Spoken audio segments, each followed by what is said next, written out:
active development. Hello, how are you? We are just doing the podcast.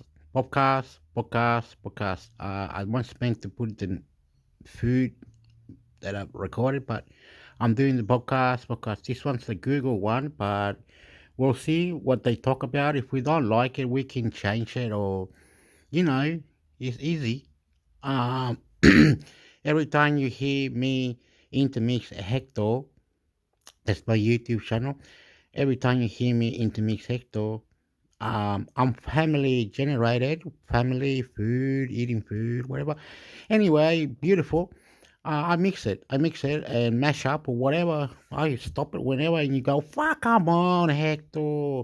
And I go, I'm intermix Hector, my show. You shut the fuck up. And they go, I love you, I love you. I say, I love you, I love you, because Google, YouTube, Google, YouTube, Facebook. So one day when you remember, you can be safe at Facebook, you can be safe everywhere you go, but you gotta do things to be safe. You cannot just be there. So, I might be hacked, and all this, I might be this, no. Look into it carefully, do the things carefully, how you can have extra, and you'll be right, like have a phone number, have this, have that, do extra to be more safe. Look for tips and tricks. Look for other things. Go to YouTube, share YouTube, be creative YouTube, be nice to YouTube. If you're shy, you're stupid, what, you never been to YouTube? Create a channel there. Be nice to yourself. Be good to Google. Be good to everyone. Anyway, we'll hear a little bit, and then if we don't like it, we can change to another stupid whatever it is. Anyway, it's my show, and I'm intermix sector. And every time you come to me to intermix sector, you will like it. You will say, wow, wow, wow, wow, wow, wow. I like, share. Subscribe to intermix sector. Is a duck on the water. Like, it looks like it's just smooth and trucking along, and those feet are like, yes, yeah. Exactly. Absolutely. Yes. Absolutely. Yes. So we talked about the experience at Google just a bit in terms of tiering and how difficult it is to achieve at a scale of Google, but what else is different about launching products at Google? We call it preview and GA, and not like, so we, I love this. At some point we changed, because when I started at Google, we still called it alpha, beta, and release. That was still the terminology we used. And GA, I think, right? And GA, yeah. And GA. At some point, when you started, Anita, were we still calling it like alpha, beta, and GA? It was alpha, beta, GA. Mm-hmm. Okay, so we've at least time boxed it. Now, sometime in the last like 3-ish years, we changed to this. I think the original intent was we were just going to call it preview and GA. Correct. That's where we're going to have GA. These two things, right? Mm-hmm. And then it was like, well, okay, but maybe we don't want an open preview. Maybe we want to just have like a invite-only preview. So then we had this private preview, and we had public preview, and then and GA. And then at some point, it's like, well, but we kind of need a private GA. And we're like, what, huh? So that's different about Google. We have all of these weirdness about phases that are releases in that I think most companies don't have. And there's reasons. Anita, what about the products you've launched in previous companies? How would you contrast the way we launch products to the way you've done it in the past? A couple of things come to mind. There's a philosophy you'll hear us say. We actually call it YOLO. So you only launch once, right? Hopefully we're not launching with that mentality of like, screw it. Exactly, yeah. No, you only live once, but you only launch once, right? And I think the whole point is that part of us being good citizens to our customers is making sure that we're putting out products that feel like they're ready and that they can touch, and that there's a strong message, especially for those big tier 1 announcements. And those are the ones you'll hear us say, you only launch once. And we launch once into the market with a big bang across the analyst relations team, the PR team, social, right? At big events and all that goodness. I think something else that I've seen us do well, or at least you'll notice a lot of it, is that we tend to align a lot of our big launches with our big events. I don't want to call them tier 1 events, but Google Cloud events, or Google events in this case. So if you think about it, when you wait for Google Cloud Next, which is actually happening in a little over a month, you'll see a lot of launches land around that time, right? If you were to think about Google I/O, like for example with AlloyDB, you will notice we had a lot of launches land around that time. From being part of the Data Cloud team, so part of the Data Cloud Summit, which is also a virtual event, we also had a lot of launches. So that's, I think, is unique to at least what I've seen at Google. Is it risky to pile so many launches in such a short time, such that you finish Cloud Next, you're like, okay, well, what happened? Oh, just 112 product announcements. 100%. I don't want to call it the blessing and the curse, but I think it's you have the most eyeballs during these events. So in some ways, it is a good time for you to choose to launch the products around that time, because there's a lot of momentum around the event. And so a launch landing at that time is not necessarily a bad thing. That said, you're right, Max, it means that it could be a lot of noise too for customers. And so how do you balance the noise? And I'm not sure if we really know how yet.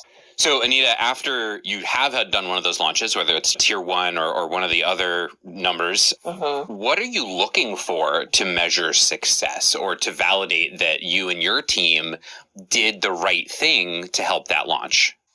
That's a good question, Max. Part of my team's job is putting out content, right? That's how we are showing up at launch. And so some of the things I'm looking at are how many press articles were we able to land for the specific key messages. But not just land them, were the press and analysts saying the messages we want them to say? Because part of it is truly making sure that the messages you developed are landing in the market. So we're looking at that. Something else we're measuring is page views for all our content. And so if you think about the blogs that we landed, what are the views to those blogs? If you're looking at videos, what are video views? And this is where Gabe's team plays a critical role, especially with video content. When we're thinking about social media, how many engagements are we getting? Likes, reshares, tweets, and then also share of voice for a big launch, especially that's a tier 1. You're thinking through like, how much chatter is in the internet, right, about your product? And these are usually good signals on, did you do well, or did we do what we said we're going to do? Because from the product marketing perspective, it seems like it's a lot about awareness. But then from the product management and engineering perspective, what they're really looking for is for that awareness to turn into usage and adoption. Exactly. But that takes longer. It does. Are you also tracking that on a longer time scale? I would say maybe yes and no. And when I say yes and no, it's because we work so closely with the product teams. I just like to say I had a friend, or not a friend, he's not a friend, an acquaintance, someone anyway. He's Filipino. And this Filipino person said, excuse me, Hector, I hear that you have to update Google Chrome. And I went, huh? And a Filipino said, I hear that, okay, anyway, Hector, read this, this part of, I hear, look, read this. It says here, if you don't update Google Chrome, you might not have the latest Google Chrome because you might have a virus or something on Google Chrome. So always check if every so often, like once a month or whenever, that you have to check Google Chrome settings, clear cache, clear setting history and everything. Do everything possible, update Google Chrome, everything like that. And I said, what's this all about? And he said, anyway, you have to update everything. Anyway, okay, no worries. So you update everything and I don't know. It's just like it. Okay. According to my suspicion, I can do this. I can go like this. Then go into the browser that I have is this one, which is the new one. I'm going to go. Wow, Hector, what are you doing, Dick? Dick. I call myself Dick. Dickhead. Anyway, Dickhead. Anyway, a lot of people that I know. I don't know, I call it all this crazy stuff. A lot of people are here, Google technology. Apple technology. Like this, and you have to look for some Google Map. No, it's not Google Map. Google Classroom, Google technology company focus on search engine technology, online advertisement, Google Drive, Google Plus, Google Lens, Google Data. Wait up, Google Street, Google Search. What is this? Something? It's like Google Search, search engine.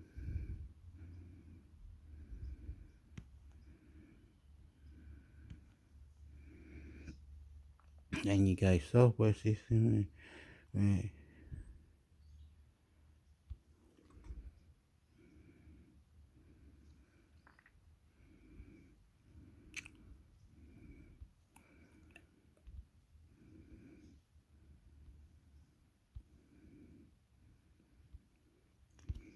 Maybe you don't go there.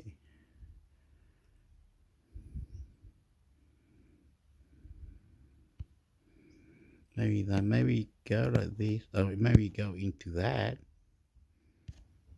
Then you go into that or something, then go like this. Search engine Wikipedia. A search engine is a software system designed to carry out web searches. They search the World Wide Web in a systematic way for particular information specified in a textual web search query. The search results are generally presented in a line of results, often referred to as search engine results pages SERPs. The information may be a mix of links to web pages, images, videos, infographics, articles, research papers, and other types of files. Some search engines also mean data available in database open directories.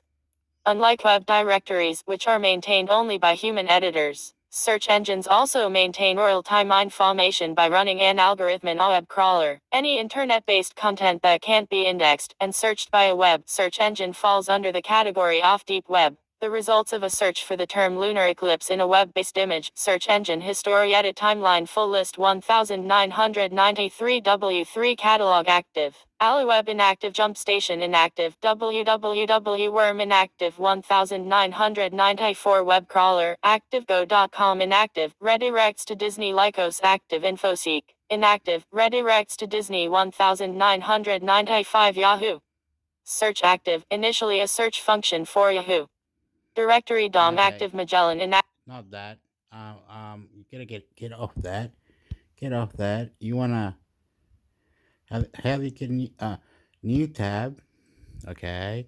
Now what I have to do is Google keeps Google news Google technology update system software Google News. Okay.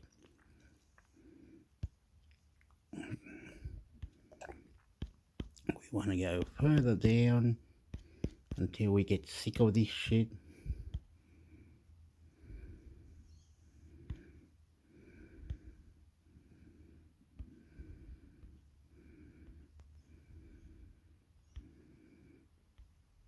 We're gonna keep going. We find one, we'll go for it.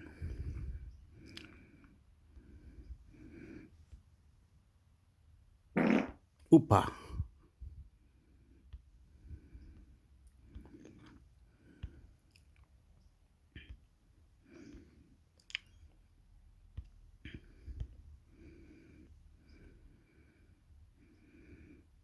What's this? This the one. Let's say we go into live TV. You know.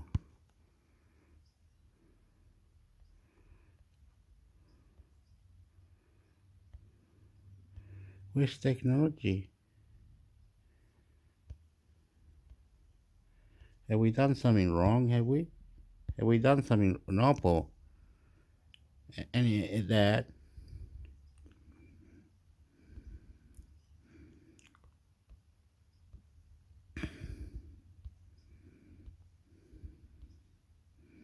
No, po. No, po. Where do you find that word technology? Like in here?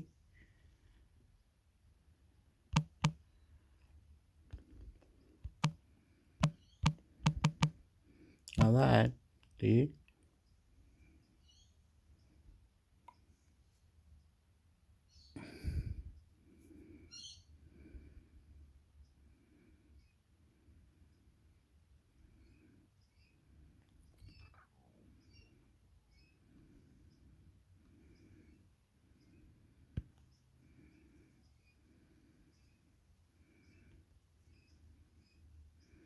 No, po. Is this the Google technology, is it?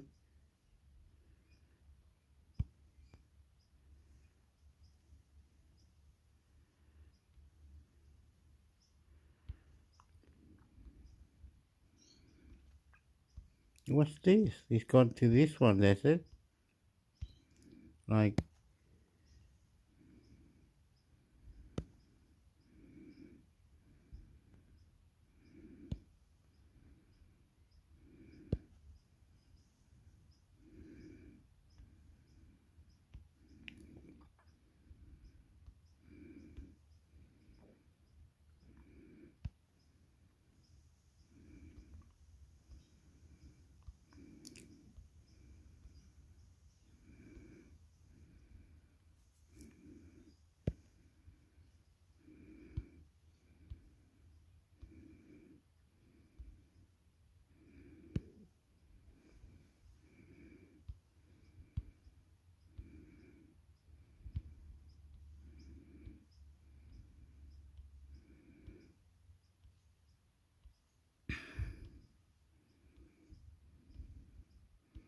this don't make any sense to me. It's all encrypted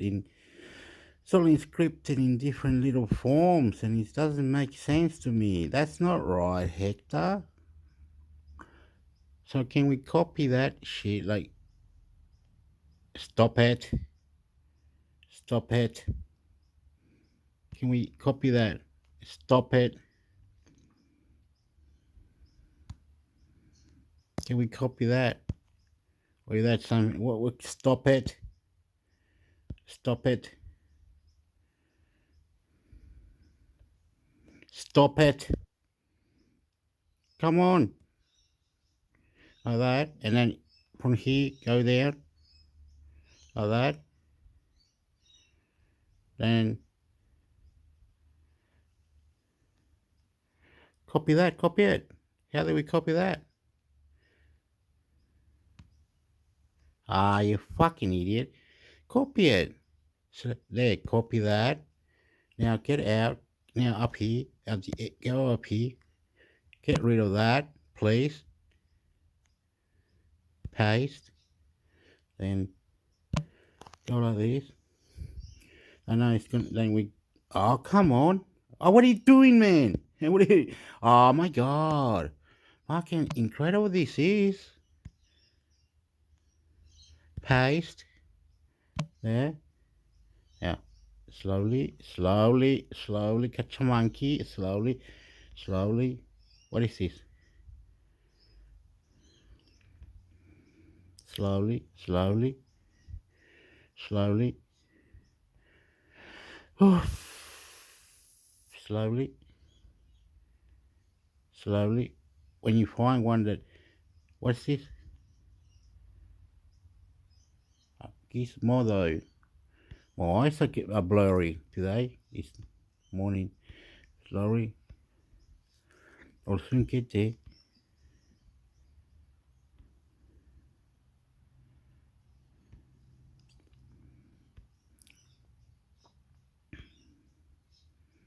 Oop, it's at the end. Dog.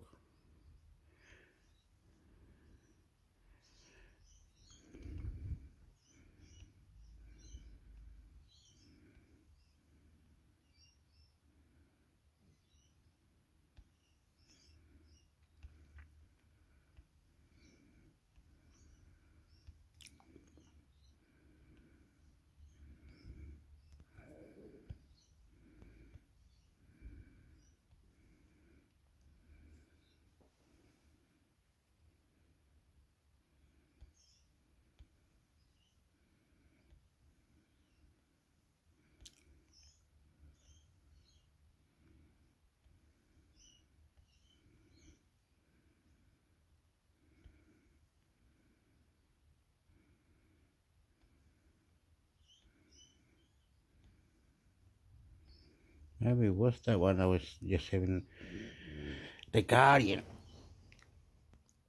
Cashless debate card and use able. The Guardian. The Guardian. And what was it? What was the news option? Yeah, collects cookies. Does it? Continue. The Guardian. You go to the top, and this will give you the. What is it? Continue.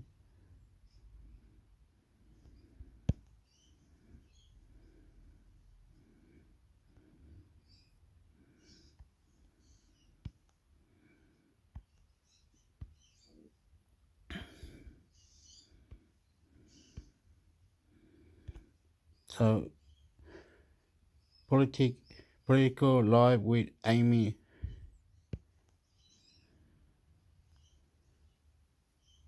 Go live then. Come on.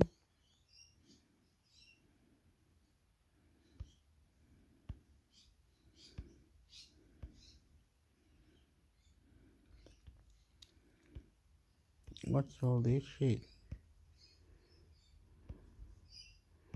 Is it going to go live, is it? You have to look for something special. It says it goes live. It says it's live. It's like Australian political live with Amy. Australian political Upala live with Amy. Okay, that is it.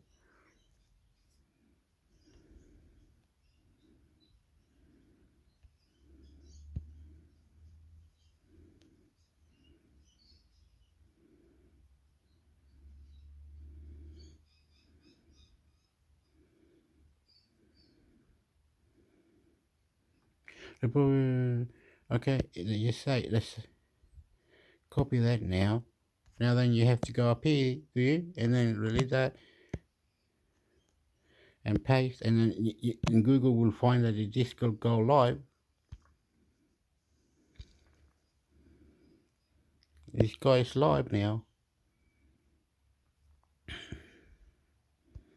No, it's not even live. Hector just made you look. So what with that thing? Australia politics live anti-corruption bill to be introduced to Parliament. Last day of petrol tax cut. Australian politics. The Guardian. 7.58 est over on ABC Radio RN. Greens Senator David Shoebridge says the Greens have been in good faith negotiations with the government, but they have concerns with the threshold for public hearings. We had the previous Morrison government wanting it all to be in secret. The initial discussions and communication we had with the Labour government was that they weren't going to go anywhere near that. They were going to adopt a much more discretionary test. But in the last 24 hours, we've seen now that the Labour government go back towards something much closer to Morrison's model, and that is not good for fighting corruption. One of the best ways of fighting corruption is openness. Sunlight is a great disinfectant when it comes to public corruption. Updated at 7.58 est 7.52 est. Sally McManus at Press Club. Sally McManus will be at the Press Club today. The union leader has been pushing very hard for wage growth, which has been invigorated by the Jobs Summit, so expect her to go hard on that. Updated at 7.54 est 7.42 est. Good morning. We've made it to the last day of the make-up sitting. After this, the EMS won't be back in Canberra for a month when they'll return for the budget, so it'll be a big day with lots to get through. After all, budget week makes it hard to get clean air for anything other than the budget. So if you want a song and dance over what you're doing, you've got to get in before or after. The Prime Minister is back from Japan, just in time for the government to introduce the National Anti-Corruption Commission legislation. It'll be the first time a major party has introduced legislation for a federal ICAC. The crossbench, especially Helen Hayna Street. The Morrison government tabled its exposure draft but never actually introduced legislation into the parliament. After it's introduced, the bill will go straight to a committee for review, where the high threshold for public hearings is expected to get a workout. So far, from what's been released, it's the most controversial part. but we'll find out more when it's officially introduced, and Paul Karp will be all over that like me on cake. Cost of living will also dominate the parliamentary group chat question time, with the fuel excise pause expiring at 11:59 p.m. Will there be queues for petrol today? Probably not. Fuel is already expensive. But from tonight it will increase by what the XCC thinks should be, on average, by 25 cents a liter. Still, it will come as a shock for a lot of people to see petrol jump up overnight and add fuel, if you like, to the fire for the government to do something on the cost of living. We know that the government is planning a bread and butter budget. The opposition is repeating the line, "It'll be all Australians can afford," boom tish, because struggling to make ends meet is apparently pun-worthy, so there won't be a lot of planned relief. But fuel is something everyone can see going up. The excise pause was always due to expire tonight. That's what the previous government said, and Jim Chalmers has been making the argument that to extend it will cost $6 BN. It's still going to hurt though. We'll cover all the day's events and reactions, so thank you for joining us. You have Sarah Martin, Paul Karp and Josh Butler on deck, and Mike Bowers is off his project and back where he belongs, walking the hallways and getting into mischief for you. You've got Amy Remkus on the blog for most of the day. Ready? It'll be a 4 coffee day, minimum, over here, so let's get into it. Updated at 7.56 est. Okay, how do you, wait up, no, no, what am I doing? Well, it's A, B, C. Did ABC view? No. No. ABC listen app. I think that's what it is. I'm not sure.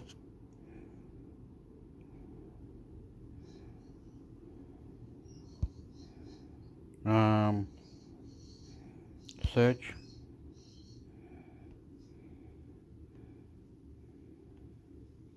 Was RN, something N or something.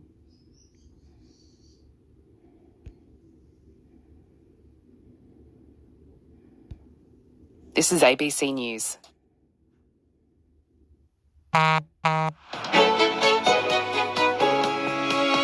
This is Radio National Breakfast with Patricia Carvelis. Good morning. The FBI has been called in to help Australian authorities investigate that Optus data breach, as the online identity behind the hacker remains at large. Now, earlier you heard from a former FBI agent on what the US will bring to the table in this investigation. You can find that interview on the ABC Listen app, and we'll have more on that investigation in just a moment. I know many of you are very concerned as either current or former Optus customers that are getting different advice about what to do next. Also this morning, the New South Wales government is appointing what they're calling a chief behaviour advisor to boost respect in schools. So is it something educators and students really need? I mean, will it work? That's the big question. Let me know. I'd love to hear from you. 0418 226 576. There's also the ABC Listen app where you can text in, and also online you can tweet us at RM Breakfast. And Aussie content is no stranger to viewers around the globe, with shows like this capturing the world by storm.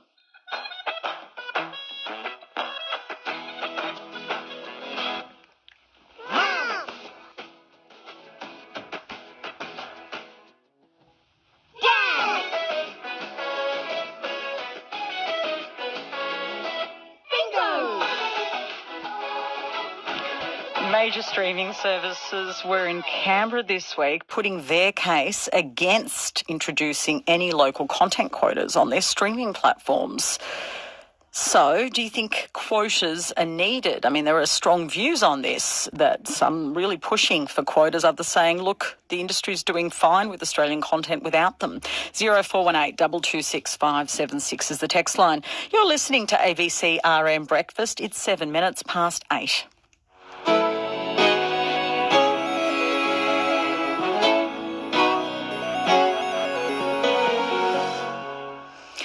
The hacker behind the Optus data raid remains at large, and law enforcement agencies around the country and the world are trying to find those responsible. Shane Bell is a cybersecurity and digital forensic expert and our guest this morning. Thank you so much for your time, Shane. Hi, Patricia. How are you? Good. Now, this cyber thief has apparently revoked the $1.5 million extortion threat and now claims to have deleted the data. Do you believe that? No, I don't. I think you approach that with a healthy level of scepticism. I think the removal of the data is probably unlikely, but I think that'll play out perhaps further over the next few days. The hacker claimed they'd released the personal records of 10,000 customers yesterday. Did that actually end up happening? My understanding is that did occur, Patricia. So I think that those records were made available for a short period of time until the back down. So I understand that those records were available for people to be able to download off the forum. Is there any way of verifying whether the data was deleted like the hacker claims? I know you're saying you're sceptical about that, but is there a way of verifying that? There isn't, based on the sort of the publicly available information. I think we sort of at the whim of the hacker there and have to either trust them or not trust them. There's no technical way that we can verify that that's occurred based on the information that's available via the internet or via the forum, unfortunately. What do we know about the person or potentially, more than one person, people involved in the hack? There's an account called Optus Data that appears to be involved, but so far no official confirmation. What's your view? Well, I think it's interesting. So Optus Data is obviously an alias. The alias is used to sign into this forum that they've been making these posts. Some of the intelligence that I've seen suggests that alias, Optus Data, has been verified by the administrators or by people that are responsible for the running of that forum, and so that suggests to me that it's at least a legitimate handle or an alias, and that the claims that they'd made were verified, at least in that forum setting, to be able to say the things that they said. Do you think Optus or an intermediary would be talking to and negotiating with Optus Data or whoever is behind the attack? I think that's a really interesting question, Patricia, because in my experience, and I'm not aware of this particular process that Optus are going through now, but in my experience, working on a lot of extortion and ransomware matters, negotiation is often a key part of that process, because it can provide you with some valuable intelligence and confirmation of some of the accusations or claims that are being made by the threat actor. And so I think there's potential that dialogue will have attempted to have been opened with the threat actor, the people behind Optus Data, in this instance, because I see that happens quite a lot when an organisation's confronted with these extortion and ransom attempts.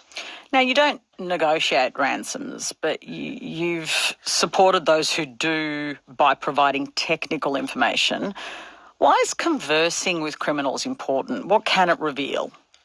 Well, often you're presented with a claim that on face value is unsubstantiated. So, I mean, when the Optus Data claim landed on the forum, it said that, there was data for 10 or 11 million Australians that had been compromised from a telco, an Australian telco. And I think the negotiation process, or at least the interaction process, allows you to attempt to verify some of those claims. What data do you have, and what were the means by which you came into contact with that data?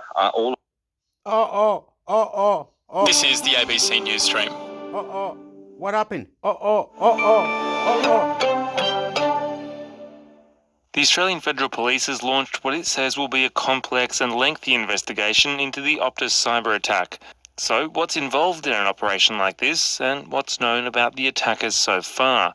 Cybercrime expert Dr. Dennis Desmond doesn't think the Optus cyber attackers are criminal masterminds. The technique that would be required to gain access to this material is pretty straightforward. Before teaching cybersecurity at the University of the Sunshine Coast, Dr. Desmond worked as a special agent for the FBI. He says highly organised hackers wouldn't be behaving the way those claiming to be the Optus attackers are. If that information is legitimate, that it was an unskilled amateur and they got in way over their head. Not everyone's as confident an unsophisticated hacker is behind the data breach. Professor Matthew Warren heads up RMIT University's Centre for Cybersecurity Research. He believes the online account that apologised for the cyber attack may be a fraud. I actually don't think the person asking for apology and forgiveness actually may have any association with the incident at all. So how will the hacker be found? Dr. Desmond says investigators will be doing a detailed analysis of activity on Optus's internal.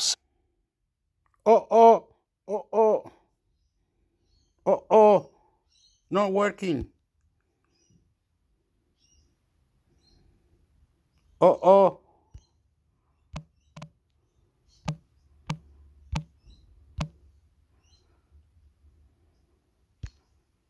Five grand finals for the Parramatta Eels during the 1980s, and he's revealed in the telly today he was once destitute and living off $1 McDonald's hash browns and stolen tea bags. Quote, one day you're playing in front of 50,000 people and then the next minute you're sitting in a park with two homeless people. I wonder what size he is at the moment. Yeah, well apparently it's not as bad as it was, but he's had a few ups and downs, and look, I'll take the opportunity to give a pat in the back to the men of league who do wonderful work helping out former rugby league players who fall on hard times. They do wonderful work. I know a few people that are tied up with the men of league. They do a lot of fundraising and help people out. Thanks for the call, Barry. It's 8:15. Traffic update. Banks Meadow, Foreshore Road, Botany Road, a truck breakdown eastbound lane 2, Bass Hill, Hume Highway, Chester Hill Road. Traffic lights blacked out due to power failure, and got highway limit traffic Parramatta Road between Woodville Road and Chase Fruits Drive. Citybound. The big brand sale starts this Friday at DFO Homebush.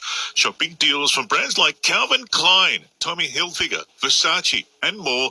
Want big brands, need DFO. That's the latest traffic on 2SM 1269. Frank Bultitude, filling in for John Laws. Nick, have you had the scan? I'd love to have a scan. You've got to make the decision, I suppose. You know, there's two ways with blokes, isn't there? If there's a problem, do you want to know? And if you do know, will have been paying tax at the lower rate. And so it should take a few days, a week, even a bit more than that for it to flow through. I think the other thing I'd say is that we are, in terms of petrol prices, the stocks that petrol stations a lot. So it's now a barrel of crude oil is $84 US now, whereas it has been as high up in 120, I think it was. So the price on global markets has come down. And Marion Terrell also points out we pay much less for petrol than motorists in New Zealand or some European countries like France and the United Kingdom. David Sparks reporting. It's been years since cars were manufactured in Australia, but the federal government is raising the possibility that electric vehicles and their batteries could be made here. It's part of a consultation paper that's been released to help shape the country's first national electric vehicle strategy. It also suggests fuel emissions standards be introduced, as political reporter Stephanie Boris explains. Australia's uptake of electric cars is lagging behind the rest of the world. Last year, less than 2% of new car sales were electric, compared with 9% globally. In an attempt to change that, the federal government is putting together a national electric vehicle strategy, and it's currently consulting on what should be included. Tony Webber is the chief executive of the Federal Chamber of Automotive Industries. The paper's a fact-finding mission because this is a complex issue. I think it's important that they get the views of a wide spectrum of people who understand the issues and recognise the challenges to do it. There's broad agreement across the motoring sector that vehicle fuel efficiency standards are key to increasing the uptake. Behiad Jafari is the CEO of the Electric Vehicle Council. It's essentially a rule book to car manufacturers that says you have to come and bring your most fuel efficient as well as the technologies like electric vehicles and make them available to Australian consumers. By not having these, what we see today is that Australians have far less access to electric vehicles. Australia is the only developed country aside from Russia not to have standards in place. The government isn't putting numbers forward. Instead, it's leaving suggestions up to those who make a submission. We need to have fuel efficiency standards that take place this decade, and we can look at the European Union and the USA, pick the best of both. But really, when you look at what those headline targets need to be, you can sort of think of the EU as the floor and the USA as the ceiling. The government's consultation paper also suggests Australia could take on a greater role in making batteries and even cars. We're one of the leading producers of several minerals used to make EVs, but most materials are sent overseas to be processed. Behi Adjafari says they're good long-term goals to have, but they can only occur if vehicle fuel efficiency standards are introduced first. Car makers, investors, people right across the supply chain tell us that we absolutely have the opportunity to do things like produce at a mass scale the batteries that go into electric vehicles or the electric vehicles themselves. I like to liken this opportunity to bidding for Olympic Games. We need to put the best bid together first, and then we need to go and sell ourselves to the world. Tony Webber agrees there's real potential for battery production, but he's not as confident about car manufacturing. It's difficult to believe that we're having a discussion paper from the government after just 5 years when manufacturing ceased. It's much harder to establish a manufacturing capacity rather than retaining it. The paper acknowledges that state and territory governments have been introducing policies to boost electric vehicle sales, but it says coordination and alignment at the national level has been lacking. Submissions close by the end of next month. The government is expected to finalise its strategy for release by the middle of next year. Stephanie Boris reporting. A senior PNG government minister and the National Police Force have launched a scathing attack on Australia's anti-corruption credentials in the Pacific, accusing it of harbouring an alleged fraudster in Cairns. For 18 months, PNG has been asking the Australian government to extradite Cairns resident Samson Juby, who's accused of conspiring to embezzle more than $100 million from a fund set aside for impoverished landowners. Here's Sean Rubenstein-Dunlop from ABC Investigations. That's great stuff. Lauren Brown, Tungai for the corner. Tungai reaches out and scores. Rugby league diplomacy was on display in Brisbane on the weekend as the Prime Minister's 13 took on PNG. James Marape from Papua New Guinea and Anthony Albanese from Australia. Watching on was PNG's Immigration Minister Brian Kramer, but he had more than footy on his mind. He's spoken to the ABC about confidential negotiations with Australia over a wanted man who's refusing to surrender. It is something that we're extremely frustrated about. We would not expect this degree of delay in getting a response in an issue that should be rather straightforward. For 18 months, PNG has asked Australia to extradite Cairns resident and PNG citizen Samson Juby, who's a chief suspect in one of the biggest fraud cases in the country's legal history. He's accused of conspiring to embezzle more than $100 million in funds set aside for tens of thousands of villagers affected by one of the world's worst mine disasters at the Oktedi mine more than 20 years ago. 6 people, including Australian lawyer Greg Shepherd, are scheduled to stand trial in PNG in 2 weeks. But Brian Kramer says Australia's no closer to a decision on Samson Juby. For him to be able to remain in Australia to avoid prosecution, I would say it is unacceptable that it has taken the Australian Attorney General's Department up to 18 months to make a firm position. And today we continue to wait for 18 months. That may go on for 2 years. The ABC tracked down Samson Juby to his home in Cairns. He refused an interview but fiercely maintains his innocence, saying he's the victim of a corrupt witch hunt. PNG's police force is also speaking out. In a statement to the ABC, it says, quote, Australia's inability to assist in this most basic of legal processes does not sit well with its broader anti-corruption and security intentions in the region. That's a view shared by former Australian Federal Police Officer John Chevis. He's an expert on corruption and money laundering who's advised PNG law enforcement. The process seems to be taking a very long time.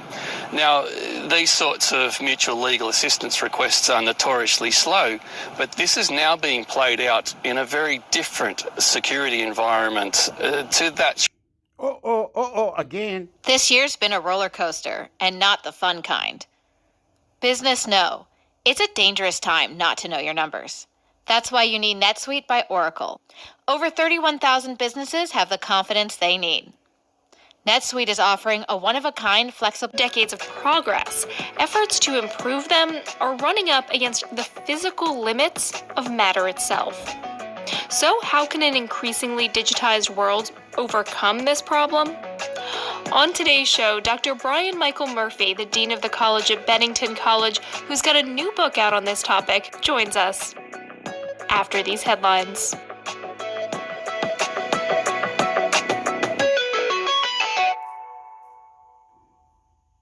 NASA's plans to return to the moon have been postponed. Artemis 1, which was set to launch yesterday morning, was delayed due to a problem with one of the rocket's engines. NASA Administrator Bill Nelson addressed the technical issues in a live stream. We don't launch until it's right. And in fact, they've got a problem with the gases going on the engine bleed on one engine. You can't go. There are certain guidelines. And I think it's just illustrative that this is a very complicated machine, a very complicated system, and all those things have to work. The agency says it needs time to figure out why one of the engines didn't get to the right temperature range that was needed to attempt liftoff. The next available opportunity for takeoff is this Friday. The delay is the latest setback to a mission that's already over budget and behind schedule. We covered what's at stake in the Artemis 1 launch in depth last Friday, so if you haven't listened to that yet, be sure to cue it up next. Elon Musk's legal team has subpoenaed Twitter's former head of security, Peter Zatko, who filed a whistleblower complaint against Twitter, alleging the company was failing to protect users' privacy. Musk is seeking documents and communications about how Twitter measures and deals with fake and spam accounts, and information about the company's alleged security vulnerabilities. That's according to legal filings made public Monday. Musk's lawyers are also seeking to depose Zatko. Twitter has sued Musk to force him to go through with his $44 billion takeover of the company, a deal Musk says he wanted to walk away from because Twitter hadn't provided enough detail on fake accounts. Twitter said Zatko's complaint is riddled with inaccuracies and lacks important context. This year's been a roller coaster. Thomas, for the Wall Street Journal. For years, China has been viewed as the world's factory. Its manufacturing workforce turned out huge amounts of products and parts that fueled the global economy. But that may be changing. Chinese factories are turning from workers to robots, and quickly. On today's show, our Asia economics reporter Jason Douglas joins us to discuss China's pivot to automation and what its use of industrial robots could mean for the global economy. That's after these headlines.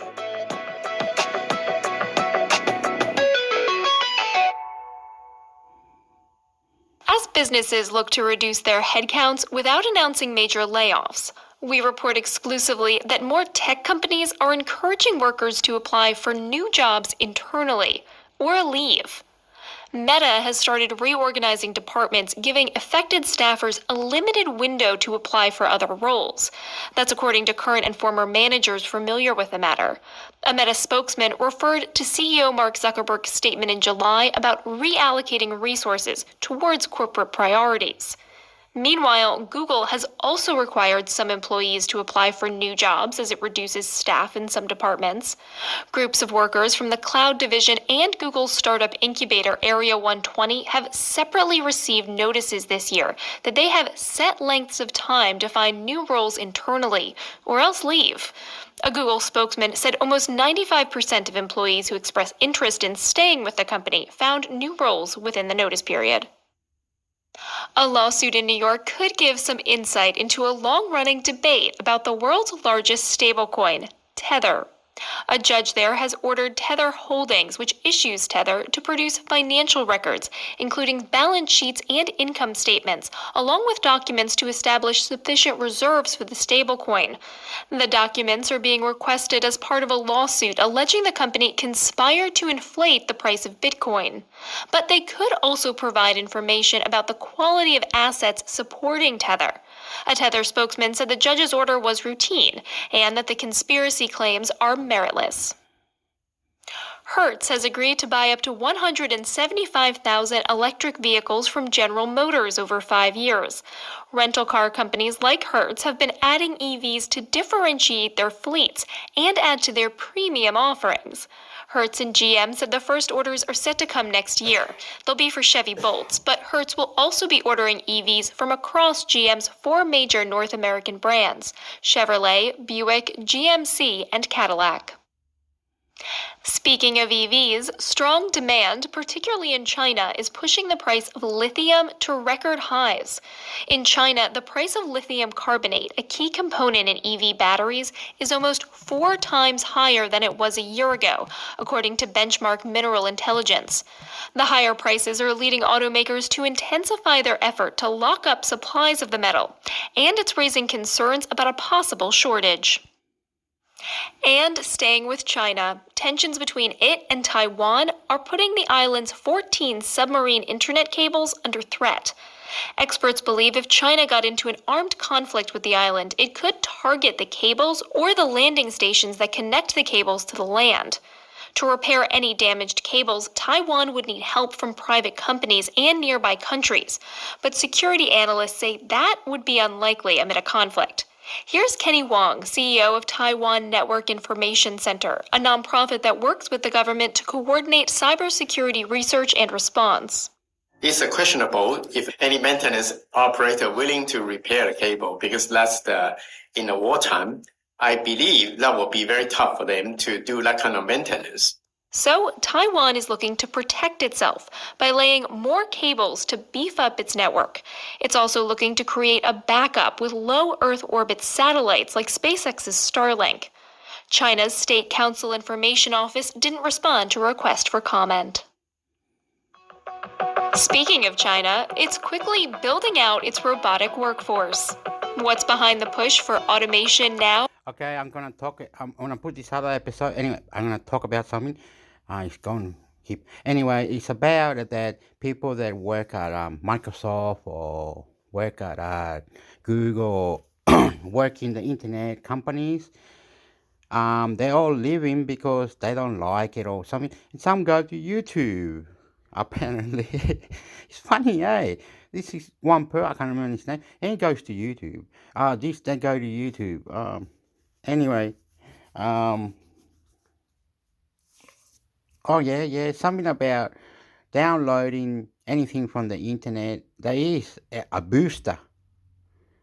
One guy, he was speaking another language. He was going, it sounded like Indian or Pakistani or something, and him talking another language, you could see on the video that he had this thing that could boost your internet. Okay, so the internet can be boosted. And you go, how? What are you on about? What is this? And I say, anyway, somehow you can say your computer, the internet is not fast or something. You do all this cleaning, do all these things, do all that, and then the booster, and your download is compromised, and it boosts your download. Your downloads. Like if you're downloading a movie or something really big, and it's taking an hour, so it won't take an hour. You can do these little tricks, and it boosts extra, and it comes instead of taking 55 minutes for a 2-hour movie. Now it will only take you, say, 11 minutes, and you go, where, how? I don't know. So if you go to Google or something, I hear you just go, how can you boost your download How can you boost your download? How can you make it faster, your download? I don't know how you're going to write that down on Google, but you do that and it'll come up or something. And it's good. So if you search for something like, say, that you want your system update or whatever, say this is another thing that I hear, but don't believe on me or nothing. What I'm gonna say, don't believe on me or anything. I hear that if you got a shitty phone, you say, oh yeah, it's not a bad phone. Like mine is a S9 Plus or something. I don't know nothing. But anyway, and he said you can't get any more updates. You can't get any more updates.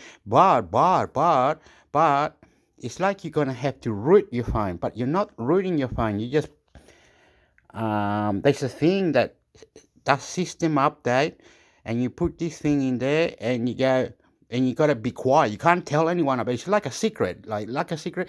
And then you can have your phone getting more update because you make your phone believe that it's got another system in there, and you're getting the 13. What do you call it? Anyway, you're getting all the things like mine's only 10. Anyway, I wish my mind could be open, and I could tell you these things. And no, 13. What's it call it? That Anyway, it's not coming out in my mind. Anyway, you can have anything you want. Just make sure you, like me, goofy. I don't know how. I don't do it. I don't do this. My phone doesn't have. But you can have everything. You can make it all fun. It's like the system that you're looking for can't be on your phone, right? And you go, but if I do these little tricks, it can be on my phone, right? But it might stuff up my phone though. So your phone will be dodgy, but you can have it all. But it will be dodgy. So you one day you go into your phone. Oh look what it's doing. No, it's not working. Oh, it's no. Then you have to muck around, and then it's gone back to normal. So it's working now again for another 2 months, right? And then suddenly again, oh no, look, it's doing it again. Oh no, and because you're clever, you can fix it, redo it, and you go, well, I'm not going to tell anyone that I've got these things. No, your friend, you can tell your friends, but you can't tell YouTube, you can't tell wherever it is. There's tricks and tips that your shitty phone can be like put onto the TV, and you can play retro games, right? You put the USB turbo or something. I hear that.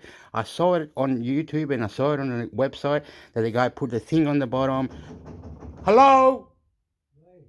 Yeah, okay. I'm just busy at the moment. I'll be out at your house in 2 minutes. Okay. Don't go anywhere. I'll be outside in less than 2 seconds now.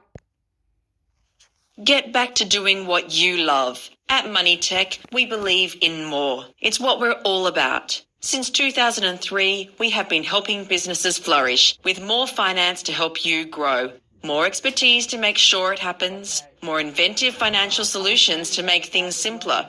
More frees you from your day-to-day worries so you can get on with what you love. We're MoneyTech. Business lending simplified. Go to moneytech.com.au to find out more. This episode of On the Money is brought to you by MoneyTech. You're listening to SBS On the Money with Ricardo Gonçalves. Hi everyone, it's a daily 10-minute business and finance news wrap for this Monday, the 26th of September 2022. Later, investors on the lookout for earnings downgrades. We'll tell you why in a few moments. But first, to currencies, where the Australian dollar is at its lowest since May 2020 against the US. That's on global recession fears. But the biggest move has been against the pound. The British currency is at a record low against the US. Why? And where to next? For more, I spoke earlier with Tim Harcourt. He's an economist at UTS. Well, we've got a new Prime Minister as well as a new monarch in the UK. And there's a real split in the Tory party. Some want to have these big tax cuts. Some are against them. And then they've got the fallout of Brexit as well, and that's they're losing a lot of confidence in the currency. Yes, so what does this say about the state of the UK economy? Well, I think Brexit's been a lot tougher than they thought. They've got real problems with their energy transition, like all countries, but them in particular, and also... Sorry, I had a bad neighbour then. Sorry about this. My neighbour owes me $125. He only gives me 60, and now he's going to go and buy ice, the drug. He's going to spend all his cash on it. And not to me. Fucking not to me. I'm really upset what happened then. Me screaming really loud, telling him, go bloody do your own fucking thing. Anyway, I live in a complex where people do heavy drugs, and they don't commit to help me out. They rip me off. They ask me for money. One owns me this. They're not going to borrow any more money. Fucking idiots. Anyway, game over. This goes for an hour, more than an hour now. This is the SBS News. There's been a bit of political instability. I mean, albeit it's within the Conservative Party, but the new Prime Minister, the new Chancellor have a very different view than Boris Johnson and his Chancellor, who of course ran against Liz Truss. So the Aussie, though, we are at a near 6-year high against the British pound. What does it mean for Aussies and for the Australian economy? Well, it's interesting. I mean, for Aussies flocking over for the Queen's funeral, they would have found that their Aussie went a lot further, a little bit harder for British backpackers coming out here.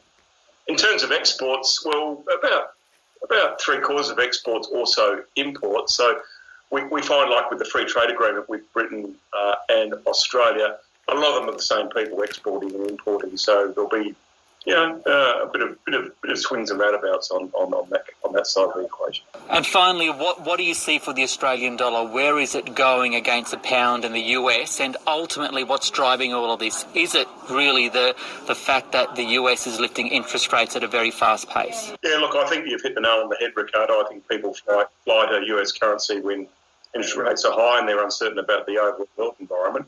But ultimately, I think usually the Aussie dollar sits around between 62 and 65 based on overall fundamentals, maybe a little bit higher. But at the end of the day, we're a commodity currency, and we're always going to be while we've got rocks and crops. Tim Harcourt there from UTS. Now, global recession fears also had an impact on the Australian share market, which fell today. The ASX 200 off by 1.6%, 6,469. For more, I spoke earlier with Julia Lee from State Street Spider ETFs. This is all about the Federal Reserve's ability to tolerate pain in order to bring down inflation. And I think the turning point, Ricardo, for markets was really when they saw the dot plots at the last meeting. Now, these dot plots show where the Federal Reserve expects interest rates to be. And at the end of this year, the upper bound of interest rates expected to be at 4.5%. That's significantly higher than what the markets had been predicting. But not only that, at the end of next year, 2023, the upper bound of interest rates is expected to be at 4.75%, which is once again higher. So not only are the hike in the interest rates a problem, but it is probable that the high interest rates will stick around for a lot longer as well. So we're talking about 1 to 2 years. I guess there's also these fears of the word recession, right? A global recession. Even the US is now implying, hey, it is a bit of a threat there. Can we talk about how these fears are impacting different parts of the finance world? So firstly, the markets, particularly here in Australia, given that we've started deep in the red for the start of the week. Why? Well, when we see fears around recession, generally you see riskier assets selling off and you see investors moving to safety. And safety tends to be things like cash and traditionally things like fixed interest as well. We have a look at the moves in terms of the markets. Equity markets, yes, are selling off. But if we have a look at what's happening in yields, that's absolutely fascinating as well. We have a look at the 10-year Treasury Yield, so long-term borrowing costs in the US. They're at the highest that we've seen since February 2011, around about 3.7%. And then looking at the currency markets, where the US currency is at near all-time record highs. So what this is telling you is that while we don't expect a severe recession, the markets are pricing in a higher probability that there's going to be a policy error because the Federal Reserve overshoots and hikes rates too quickly and too high. Okay, so in this type of environment, given that, are there sectors which are more exposed to the downside than others? Our quant equity team has done a great job in having a look at previous slowdowns and having a look at where the biggest earnings downgrades come from. And unsurprisingly, they're the cyclical areas of the market, places like energy, the materials, and the financial sectors, which see the biggest hit in terms of earnings downgrades once the economy starts to slow down. Now, given what's driving the markets is fears around a recession, it's not surprising to see that the worst performers on the market today are the energy sector, the material sector, as well as the financial space. At the same time, travel stocks have hit 52-week lows despite so much demand. Is it all recession-related? Consumer discretionary has been under a cloud all year, and that's as interest rates have been going up. Because if you think about consumer discretionary items like travel, they're not the necessities of life. They're not things like the supermarkets where we need to buy food. They're the little extras that we can live without for a while. So as interest rates rise, it is expected that consumers will tighten their belts, and unfortunately one of the things that is expected to be hit in terms of demand is travel. So travel stocks getting a bit of a beating today. And just finally, we've spoken about the local equity market. We have spoken about bonds. What about the implications for currencies? Because we're seeing some pretty big swings, aren't we? We're seeing massive moves, in fact, historic moves in terms of the currency markets. Not only is the US currency trading near an all-time record high, but we have to mention the pound. And the pound is absolutely getting a beating during the Asian session today. It's reached an all-time record low against the US currency. These are things that we haven't seen during the global financial crisis or even in the 1980s. So an all-time record low. And that's really because it looks like the UK has lost confidence of the markets, that they're looking at massive fiscal spending as well as tax cuts at a time when, government should be tightening their belts. So it looks like these moves mean that a bit more pain for the UK economy and certainly for the pound today. Julia Lee there from State Street Spider ETFs. This SBS On The Money podcast. Anyway, this nonsense with me neighbour and everything, far out, man. Comes to the door, pays me a little bit instead of paying me 120. He wants to go and buy the ice. Anyway, just forget about that. Australia has to compete, has to do, and nothing we can do about it. The government has to stop this cyber attack, and we have to compete, and we have to keep competing with the world. If the house costs 7 million, 2 million, 1 million, who knows? We live in a high investment. Anyway, we will fight for it. The world will help us, and we'll do it. Anyway, we're champions.